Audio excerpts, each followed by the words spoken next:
Hi everyone, my name is Lyric. Welcome back to my channel. So today I would like to do some general guidance for the collective. I've been really busy and so I haven't had time to do any readings at all. So I'm going to do a collective guidance message and a collective love reading as well. So I realize it's the New Year's Eve and that everyone is celebrating and doing all kinds of fun stuff in anticipation for the coming year. Let's see.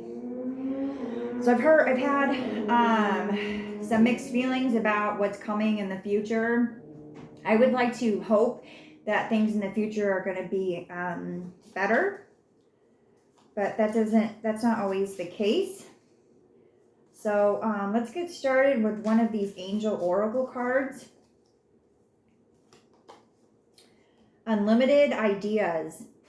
Your mind is one with God's infinite mind. Therefore, you have complete access to unlimited ideas, guaranteed to bring blessings. All you need to do is to take divinely guided action to allow these ideas to come to fruition.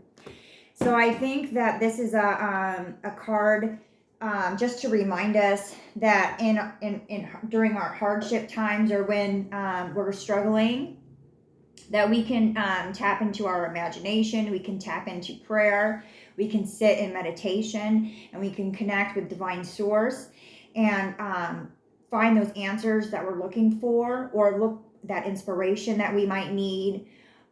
Maybe we need some idea to kick off our business, or maybe we're thinking about taking a move and we're trying to figure out how that's going to happen, and maybe something will just come. So,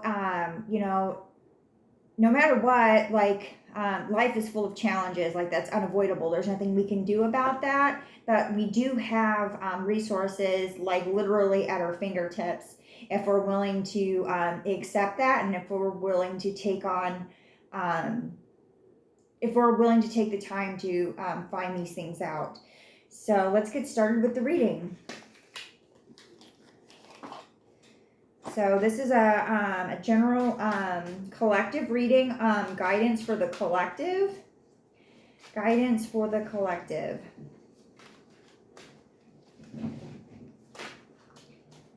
Okay, so I'm going to leave these here, and I'm going to pull one more oracle card, actually. So I didn't really plan this very good, and I'll get better though with practice, and when I'm more a little bit more disciplined and I have a better idea of all of my schedule. Just my schedule has been a little bit different this week because I've had a lot of changes happen in my life, so I've been a little bit different. So this one is two. We got two that popped up. Hidden familiars, allies, natural assistants, divine support, and comfort. So I think that this just kind of ties into what the last oracle card was, that we have everything that we need at our fingertips. Divine source is available. We can seek that out through prayer, through meditation, through sitting in silence, just in taking deep breaths and appreciating all that we have. Sometimes it's only gratitude that we need to get us through. It's not always these things. Sometimes we think that, if, this wasn't happening, life would be better. When in reality, we just need a little bit of gratitude to appreciate the things that we have, because the things that are happening in our reality are for a reason. And Burning Man is the second card. I don't know if you guys can see that. Okay, I'll read it to you. Collective power, supreme power, 3 of Cups celebration. So that's super awesome for this New Year's. Lots of positive energy, lots of resourceful energy. And I have 2 8s on the table right now, which is a number for change and building. So, and work and hard work, you guys. So, the blessings are there, but we have to work for them, okay? I think that's ultimately the message that I'm getting for today, is that the blessings are there, but we have to work for them. It's never just it's at our, the tools that we need are at our fingertips, but we have to put those tools into action. Otherwise, it's all for nothing, okay? So let's get some cards. This card flipped up on its own, which is the Lover's card. Wow. Too bad this wasn't a, so, there's gonna, so I'll just go ahead and throw this out there. I feel like a lot of people are gonna be, either in new relationships or old alliances that were sort of like burned or seemed that they were not going to be in repair or on the mend are going to be repaired and amended. I think that during this time in January, I think a lot of people are going to be building relationships, brand new ones, restoring old ones. We have the Lover's card, the sexual energy card, and the Wheel of Fortune. So I think there's going to be a lot of change in the people that we meet and who we surround ourselves with. I think that you're going to be meeting lots of new people. Some of your friends are going to be getting into new relationships. From what I could see already, I feel that that's just going to keep happening. That there's a lot of I really feel like the focus on a lot of people's minds right now is a relationship, to be perfectly honest. And so I think that people are going to take action on that with the Lover's card and the sexual energy card. So God put us on this planet to not be alone. So take heart, be responsible, and enjoy your free will experience. Okay, so that's what's happening. What is the blocks on that? We have the Devil card, the Hierophant card in reverse, and the Four of Swords. So I feel that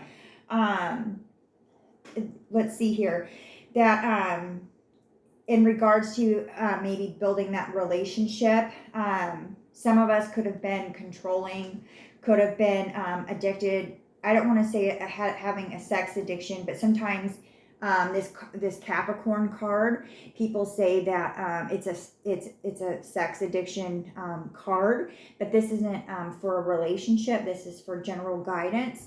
So I'm gonna say unhealthy attachments, maybe not being open-minded enough, being too rigid in your thinking patterns, not being available to listen to another person's story, just kind of thinking that you have all the answers and not needing to hear anything else, because we have the Hierophant card here next to it in reverse. So I feel that this is teaching us that, or what it's showing us rather, is to open up. And I really feel that Mercury is involved in this reading, which is the ruling planet of intelligence and communication. And without communication, we would just be isolated individuals. Our communication is the heartbeat of society, and our heartbeat of all of our relationships, of our families, of our marriages, of our friendships, of our co-workers. So it's very important that we are using our communication skills well, that we're delivering correct messages, that we're communicating clearly, that we're expressing our wants and our desires, that we're communicating when things, when we don't like the way that certain things are as well, that we're, that's an even give and take on both sides there, okay? And I also feel that in the past, if you didn't feel that was an open passage of communication, that moving forward in this January season, that this New Year season, that you're gonna let walk away from those situations and find people that are more in your energetic frequency, that you align with more, that you just align with more, that you communicate more, that you have higher vibrancy with them from the advice and guidance from upstairs. So despite the control and the unhealthy attachments and just kind of always being right and not listening to what others have to say. That source is guiding us to be still, and to find that small still voice that tells us when we're doing something right, when we're doing something wrong, to listen to that, and to stop fighting that within ourselves and amongst other people. When we're in a group of people, or even just one other person, like, it's just as important to be heard and to listen at the same time. So let's just, think about our friends as well, and think about their needs, and try to be that special friend. Okay, not to be too cheesy, but I really feel like we could be coming into difficult times, and we're going to really, really need each other during this time to get through this, you guys. So it's important that we're being good listeners, that we're sharing our stories, that we're being open, that we're being available to our friends, and that we're listening to the things that are being said. So I think that's all I have for that. So I'm going to get one more oracle card. This is Shine Your Light, or let's see, Work Your Light Oracle. We'll go out with this one, and I'll probably, that was a lot of cards there. Hold on a second. I like the way these cards look. Okay, one more. So this is Work Your Light Oracle. Let's work our light for the collective. What does this have to say? Okay. Trust your path. If you knew you would be supported, what would you do? So I think that also, I feel that also we're going to be having to be a little bit more ingenuitive. Like, we're going to have to come up with we're going to have to be much more creative in the coming future, and we're going to really rely on each other's ideas to solve problems, and that's okay. And so, but we have to trust this new way of being, and we have to trust that we can trust one another, and we have to be willing to participate in this new beginning. So that's all that I have. So I hope that you love this reading. Take it easy.